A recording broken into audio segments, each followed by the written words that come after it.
¿Por qué aún no se tienen smartphones como lo tenemos entendido en el imaginario popular y en cambio hemos terminado conformados con dispositivos telefónicos móviles que, tomando en consideración por una parte la incapacidad de modificarlos a nuestro gusto y por otra parte garantizar que nuestros datos no están siendo filtrados y siendo usados de una forma en la que nosotros no estaríamos cómodos, donde bien a estos dispositivos tendríamos que llamarle, de acuerdo a su funcionamiento, spyphones? Analicemos por un momento este concepto. Para empezar, ¿cuál es el argumento del por qué un usuario no debería tener, según las compañías que los producen, la libertad de modificar el software que lo hace funcionar? Usualmente el argumento termina siendo uno de seguridad, considerando que en estos dispositivos tenemos información especialmente sensible, ya que un dispositivo de esta naturaleza tiene una gran cantidad de sensores que colectan información sobre nuestro entorno y en última instancia sobre nosotros mismos, y por otra parte información que nosotros hemos especificado en este tipo de aparatos, como todo tipo de contraseñas y claves de acceso que no deberían ser obtenidas por nadie más que nosotros mismos. Hasta aquí parecería un argumento bastante razonable, pero ¿acaso las computadoras de escritorio o las computadoras portátiles no tienen estas mismas características? Es decir, que nosotros almacenamos información que para nosotros es confidencial. Sin embargo, en un dispositivo móvil no podemos modificar el software que lo hace funcionar, mientras que en una computadora sí podemos hacerlo. La idea con esta discusión no es empezar a caer en la paranoia, porque genuinamente podrías preguntarte, si no tengo nada que esconder, ¿por qué debería preocuparme? El detalle radica en que la seguridad de estos dispositivos, de ser comprometida específicamente en el tuyo, puede implicar que la seguridad de todos los demás dispositivos se pueda comprometer. Es decir, si se averigua cómo filtrar información de uno de tus dispositivos, se puede replicar el mismo proceso en el dispositivo de todos los demás dentro de ciertas limitaciones y siendo uno de iguales características. Este tema ha sido bastante controversial, pues se saben de casos en donde por legítimas razones se ha intentado acceder a los datos de un dispositivo en donde, por ejemplo, está en peligro la vida de alguna persona, pero lamentablemente ese mismo tipo de acceso es lo que puede poner en peligro la vida de otros tantos. Pero volveríamos al mismo argumento anterior de por qué en los teléfonos sí y en las computadoras no. Centrémonos por ahora en cómo es que la información se almacena en un dispositivo móvil. Antes de que los teléfonos dominaran en el mundo, nos limitábamos a hablar de programas y de archivos en un sistema de cómputo tradicional. Sin embargo, con la llegada de los teléfonos móviles se popularizó el concepto de aplicación o simplemente app. Sin entrar en tantos detalles y a grandes rasgos, la principal diferencia entre un programa y una aplicación es que una aplicación sirve como una especie de contenedor en donde todos los archivos y subprogramas que pueda necesitar para su funcionamiento están contenidos dentro de esta aplicación, cosa que puede explicar en que muchas de las veces estas tengan un gran volumen ocupado en nuestros dispositivos. Por otra parte, un programa de cómputo, como se entiende tradicionalmente, puede usar como recursos otro tipo de programas que se encuentren ya instalados en nuestros sistemas o que durante el proceso de instalación se soliciten que estén disponibles, de tal manera que otros programas también puedan hacer uso de estos, lo cual en principio haría, si no tomáramos en cuenta la parte gráfica de los programas, que estos terminen ocupando un menor espacio en nuestros dispositivos comparados con una aplicación. Resulta que esta distinción, si bien pudiera parecer trivial, hace que en términos generales se gane en seguridad, puesto que una aplicación no tiene acceso a los recursos de otra, donde el particular interés sería, en este caso, los datos del usuario, pero por otra parte perdemos la libertad de poder hacer lo que queramos con nuestros dispositivos. Incluso en muchos países se ha legislado con argumentos a favor y en contra sobre si el usuario, habiendo comprado un dispositivo electrónico, por ejemplo, también está comprando el derecho a modificarlo, y esto es algo que sigue en debate entre los usuarios y los desarrolladores. Por una parte, el usuario parece tener claro querer tener acceso a esta libertad, pero por otra parte los desarrolladores querrían tener también la libertad de determinar el uso que se le da a sus dispositivos, y por supuesto este debate no es sencillo. La siguiente pregunta que tendríamos que hacernos entonces es si existe alguna otra alternativa o si necesariamente tendremos que estar dentro de este debate estando a favor o en contra. Y como en muchas otras ocasiones la realidad no necesariamente es binaria y no tenemos que estar forzados a estar a favor o en contra de una determinada situación, ¿qué pasaría si tuviéramos acceso a adquirir un dispositivo que funcionara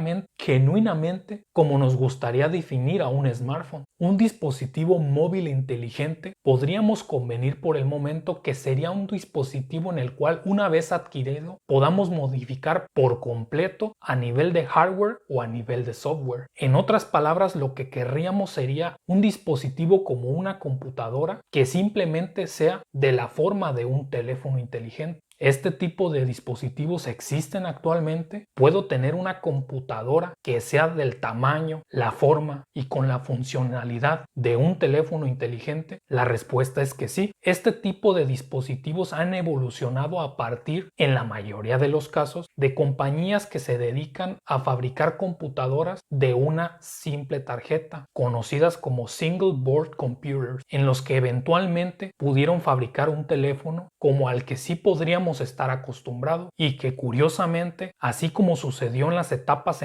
tempranas de la computación, el hardware llegó primero y el software después, de tal manera que se han comenzado a desarrollar sistemas operativos móviles a partir de los sistemas operativos de código abierto que ya se encuentran disponibles, de tal manera que una persona con los conocimientos necesarios pueda contribuir al desarrollo de este software y sacar provecho de muchas de las características que estos hardwares ofrecen, como por ejemplo la posibilidad de no depender de especificar a nivel de software que determinados sensores como tu geoposicionamiento o las transmisiones inalámbricas que pueda emitir tu dispositivo puedan ser ahora limitadas físicamente. Más concretamente, poder, de alguna forma dicho, encender o apagar mecánicamente a través de un switch si deseas que determinado sensor esté incluso conectado, de tal manera que sería imposible a nivel de software dejarnos solo en la ilusión de que nuestra privacidad está siendo restada. Nuevamente, esto no se trata de que tengas algo que esconder, sino, como se ha venido argumentando en estos debates, es un tema de libertad, pues tenemos que ser conscientes de que no ser un prisionero no te hace libre. La libertad se trabaja, la libertad se conquista, y en el futuro dependerá de nosotros mismos si aceptaremos que alguna organización nos asegure que somos libres o, por el contrario, adquiriremos las habilidades necesarias para garantizarnos nuestra propia libertad. ¿Conocías ya el debate entre si adquirir un producto también viene con el derecho a modificarlo? ¿Cuál es tu postura sobre este tema en particular? ¿Conocías cuáles son las características de tu teléfono móvil celular y cómo impacta a nivel de la seguridad de tus datos y la de todos los demás? Abramos el debate en los comentarios. Cuéntanos si este tema fue de tu agrado o si no lo fue, y ayúdanos a distribuirlo para que esta información no quede olvidada por los algoritmos en este mar de información. Yo soy Alan Valdivia, físico de aceleradores de partículas en CERN y divulgador científico en This Charming Quark.